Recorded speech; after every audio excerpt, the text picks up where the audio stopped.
You ever hear about a place so cursed that even the walls seem to whisper your name? A place where every cold gust of wind feels like someone exhaling right behind your neck? Welcome to Moosham Castle, a real fortress in Austria that holds the kind of secrets even the earth tried to bury. You'd never guess it from the outside. Tall towers, weathered stone, snow-dusted mountains in the distance. It looks like something out of a fairy tale. But Moosham isn't a castle for princes and princesses. It's a castle built on screams. For centuries, it was known as the Witch Castle of Salzburg, a place where hundreds of men and women, accused of witchcraft, were tortured, broken, and executed. Not because they were evil, but because someone said they were. And that's where this story starts, not with demons, but with humans. Because that's what makes Moosham so terrifying. Everything that happened there actually happened. Imagine being dragged through the snow, your wrists tied, your face bruised, dear. You don't even know what you did wrong. Maybe you had herbs in your kitchen. Maybe you healed someone's cough.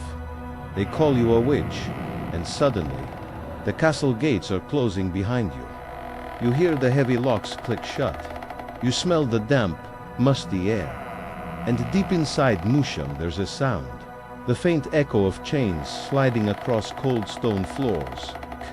The torture chambers still exist today. The iron collars, the thumb screws, the stretching racks, all left behind like trophies of a brutal past. Every dark stain on the floor might be the final memory of a life cut short. Tour guides say that when you walk through those halls, your body feels heavier, as if the air itself remembers the pain and is thick with sorrow. The historical records are real. Between the late 1600s and the early 1700s, during the infamous Salzburg Witch Trials, more than 200 people were executed at Moosham. Some were just teenagers, some were elderly women, and some were even priests who refused to confess to crimes they never committed. But what's even worse, the trials didn't stop when the last accused which was gone, a century later. In the 1800s, locals started blaming something else for their misfortunes. Werewolves. Farm animals were found mutilated, their blood drained. Villagers whispered that the devil had returned to Moosham, this time in a new form. Dozens of people were accused again, this time of shapeshifting into monstrous beasts. They were locked up, beaten, and starved in the very same chambers once used for the accused witches. So when people say Moosham is haunted, they don't mean one or two spirits. They mean hundreds, all trapped within the same stone walls, all still asking the same question that echoes through time. Why me? If you visit Moosham today, you can actually stand inside the torture room. The guide will smile politely and tell you the stories of the past. But when they turn off the lights for just a moment, you'll feel it. The immense weight of history pressing down on your chest. It's not just the fear of ghosts. It's a profound sense of empathy. You start to imagine their screams, their terror, their complete and utter hopelessness. You quickly realize this castle doesn't just tell a story of horror. It tells a story of how far fear can go when humans start believing lies. Here, as the darkest part of it all, the men who tortured the accused truly believed they were doing God's work. The executioners were convinced they were saving souls by destroying bodies. So, who was the real monster? The accused witches and werewolves, or the ones who called themselves righteous? And that's the moral fog that makes Moosham Castle so uniquely haunting. It's not just about ghosts lurking in the dark. It's about the terrible things people can justify in the name of faith, fear, or power. It's a chilling reminder of the darkness that can reside not in the supernatural, but within the human heart itself. Some say the hauntings began long after the executions stopped. Caretakers would hear footsteps pacing back and forth in the rooms above them at night, even when they knew for a fact no one else was in the castle. A mysterious woman dressed in black is said to appear near a tower window, silently staring down at the courtyard below. Guards have reported hearing the faint sounds of children crying, coming from behind locked doors that led to nowhere. Then there's the story of a sealed corridor. When restoration workers tried to open it in the 1960s, they found a room perfectly preserved, untouched for centuries. Inside were old chains, strange ritual symbols painted on the walls, and a single wooden chair nailed to the middle of the floor. They sealed the room again, almost immediately, because everyone who dared to enter that room reported the exact same chilling sensation, the distinct feeling that someone was still sitting in that chair. And here's the part no one ever talks about. In 1985, a film crew came to Moosham to shoot a historical documentary. The director quit halfway through production, abandoning the project entirely. His reason: he claimed that something had followed him home from the castle. When journalists pressed him for proof or details, he just said one thing before disappearing from the public eye forever. He said, "You can leave Moosham, but Moosham never leaves you." Thanks for watching. If you found this story as chilling as I did, make sure to like, subscribe, and hit the notification bell for more tales from the world's most haunted places. Have you ever felt watched, even when you know you're completely alone? That feeling of a presence just at the edge of your senses. That's what people feel inside Moosham Castle. And what happens next will make you question whether hauntings ever really end. In our last journey, we uncovered the castle's blood-soaked past witch trials, torture chambers, and the countless victims who never found peace. Quill walked the halls where unimaginable suffering took place. But tonight, we go deeper. Because Moosham isn't just haunted by the dead. It's haunted by the living, by the minds that carry its curse long after they leave its ancient walls.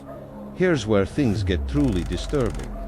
Moosham Castle is open to tourists, a popular destination for those fascinated by history and the macabre.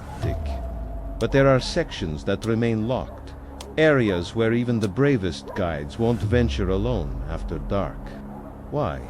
Former guards have confessed to things they can't explain. Surveillance cameras, set up to monitor the empty hallways, capture movement where no one is present.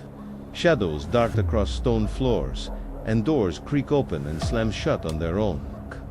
One guard shared a story that still sends chills down my spine. While on his night watch, he was staring at a monitor showing the dungeon. Suddenly, he saw a woman, her clothes tattered, chained to the wall. He blinked, thinking his eyes were playing tricks on him. When he looked again, she was gone. The hallway was empty. But when he reviewed the security footage, he found something that made his blood run cold. The woman wasn't on the tape, but his own voice was. A whisper, clear as day, saying, "She's back." You can laugh that off as a tired mind playing tricks. You can call it a ghost story, until you learn that investigators have audio evidence. They've conducted extensive studies within the castle, using high-tech equipment to capture what the human ear can't detect. They found it. On their recordings, you can hear low frequencies, sounds that seem to form words. The unmistakable whispers of female voices. The faint, heartbreaking sound of weeping that no one present heard during the recording. And the creepiest part, every single one of these electronic voice phenomena, every ghostly voice they captured repeats one single word, over and over again. Cold. Maybe that's what Moosham truly is. Not a haunted castle, but a psychological mirror. A place that doesn't just hold the echoes of its past, but reflects the darkness within its visitors.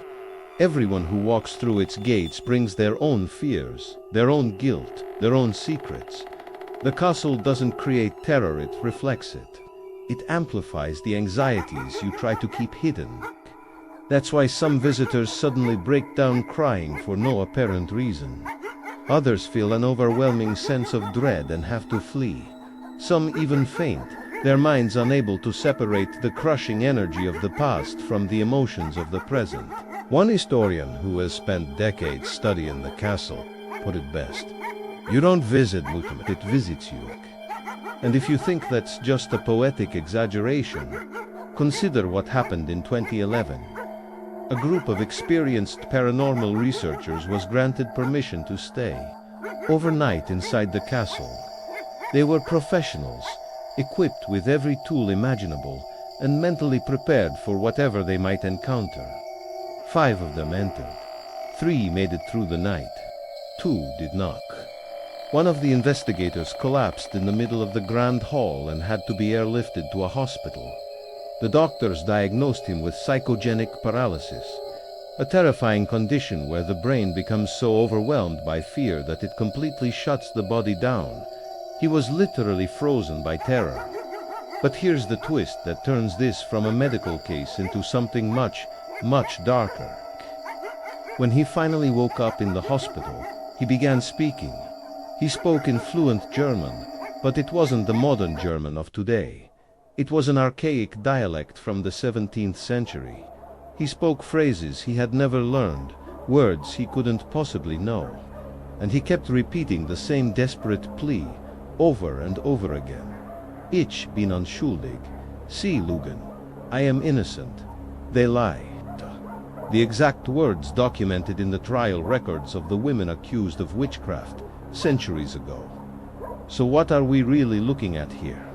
Are these the actions of restless ghosts, spirits trapped by injustice? Or is it something else? Is it guilt itself, echoing through time? An emotional scar left on the very stones of the castle? Is Moosham cursed by spirits, or is it cursed by the memory of cruelty? Maybe the answer is both, but maybe that's why. The castle feels so alive because every generation that passes through adds another layer of fear, another layer of doubt, another layer of sorrow to its heavy atmosphere. Visitors today report the same phenomena, time and time again. As they approach the East Tower, where many accused witches were held, the air grows noticeably colder.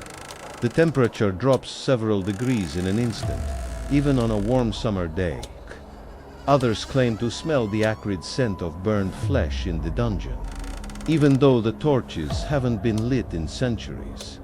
And then there's the bell, the castle's ancient bell, which hasn't been touched since the 1800s, has been heard to ring once, and only once, at exactly 3:07 a.m., the documented time when most of the executions took place. When you stand there, in that profound silence, listening to the wind howl through the arrow slits, it's not hard to believe the dead still roam these halls. You feel their presence, their regret, their endless plea for justice, for forgiveness. And maybe, just maybe, they're not asking us to fear them. Maybe they're asking us to remember them, because Moosham Castle isn't just a haunted building. It's a monument to what happens when fear replaces reason. It's a testament to a time when ordinary people became monsters, all while believing they were heroes fighting evil. And that, ultimately, is what makes this place so terrifying. It's not the ghosts, it's not the curses, it's the chilling truth that the greatest evil isn't supernatural, it's human. So if you ever find yourself standing before the imposing silhouette of Moosham Castle and you feel that cold wind brush against your shoulder, ask yourself this: is it just the mountain breeze? Or is it someone still waiting, after all these centuries, to finally be heard? Thank you for joining me on this journey into the shadows. If you want to explore more of the world's most haunted and mysterious places, don't forget to like and subscribe. Until next time, stay curious.